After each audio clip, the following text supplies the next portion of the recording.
Assalamualaikum warahmatullahi wabarakatuh. Selamat pagi anak-anak.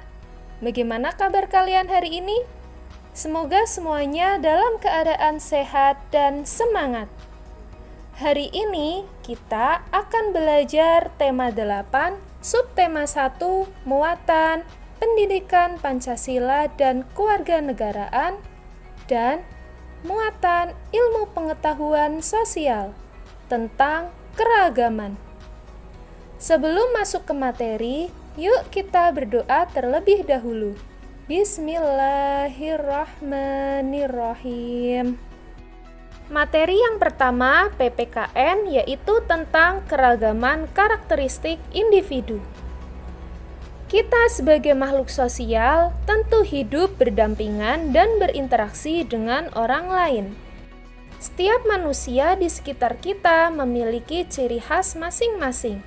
Seperti ada yang bertubuh pendek, ada yang bertubuh tinggi, ada yang berkulit cerah, ada juga yang berkulit sawo matang. Ada yang berambut keriting, ada juga yang berambut lurus, dan masih banyak lagi yang membuat lingkungan sekitar menjadi beragam. Nah, perbedaan ciri-ciri khusus pada setiap individu atau manusia tersebut dinamakan keragaman karakteristik individu. Lingkungan tempat tinggal kita yang terdekat adalah keluarga. Tentu saja, setiap anggota keluarga memiliki karakteristik yang berbeda.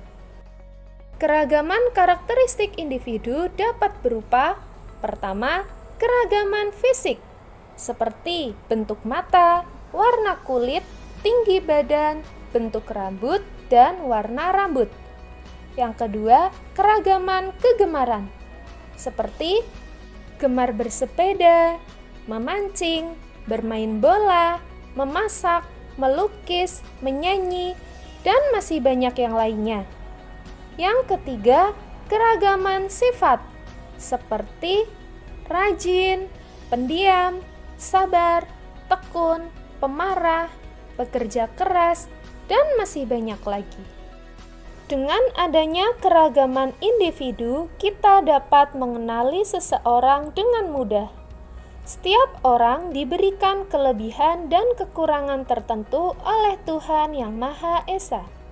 Harapannya adalah agar kita dapat saling melengkapi satu dengan yang lainnya. Selain keragaman individu, kita memasuki materi yang kedua, IPS, tentang keragaman pekerjaan atau mata pencaharian. Masyarakat memiliki keragaman pekerjaan dan mata pencaharian. Hal ini disebabkan oleh adanya perbedaan lingkungan tempat tinggal atau perbedaan sumber daya yang terdapat di lingkungan tersebut. Umumnya, masyarakat yang bertempat tinggal di dataran tinggi berbeda dengan masyarakat yang bertempat tinggal di pesisir pantai. Penduduk di daerah pantai biasanya berpencaharian sebagai nelayan, petani garam, pengrajin kerang, dan pedagang. Untuk penduduk di daerah dataran rendah biasanya berpencaharian sebagai buruh, petani, pedagang, peternak, dan masih banyak yang lainnya.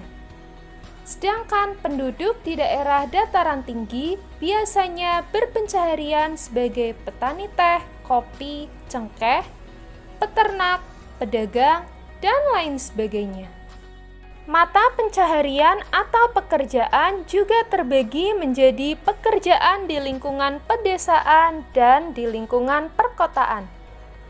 Untuk di lingkungan perkotaan, dikarenakan jumlah penduduknya padat, maka banyak jenis pekerjaan yang muncul di sana, seperti pegawai kantor, petugas keamanan, pegawai bank, montir, koki, dokter, guru, dan lain sebagainya. Sedangkan di lingkungan pedesaan, dikarenakan ketersediaan sumber daya alamnya yang masih melimpah, maka banyak yang bekerja sebagai petani, peternak, dan lain sebagainya.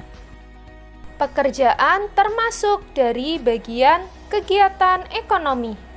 Nah, kegiatan ekonomi sendiri merupakan kegiatan yang dilakukan oleh manusia untuk mendapatkan penghasilan, barang, atau jasa tertentu dengan tujuan mencapai kesejahteraan dalam hidupnya.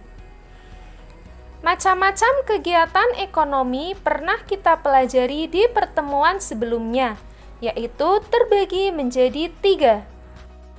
Yang pertama, produksi, yaitu kegiatan menghasilkan barang atau jasa. Orang yang melakukan kegiatan ini disebut produsen. Yang kedua, distribusi, yaitu kegiatan menyalurkan barang atau hasil produksi dari produsen ke konsumen. Orang yang melakukan kegiatan ini disebut distributor. Sedangkan yang ketiga, konsumsi, yaitu kegiatan memakai barang, jasa, atau hasil produksi. Orang yang melakukan kegiatan ini disebut konsumen. Nah, itu tadi materi yang dapat Bu Aina sampaikan. Semoga bermanfaat dan dapat dipelajari dengan baik. Jangan lupa murojaahnya anak-anak. Bu Aina tunggu setorannya ya. Jazakumullah khairan katsir. Wassalamualaikum warahmatullahi wabarakatuh.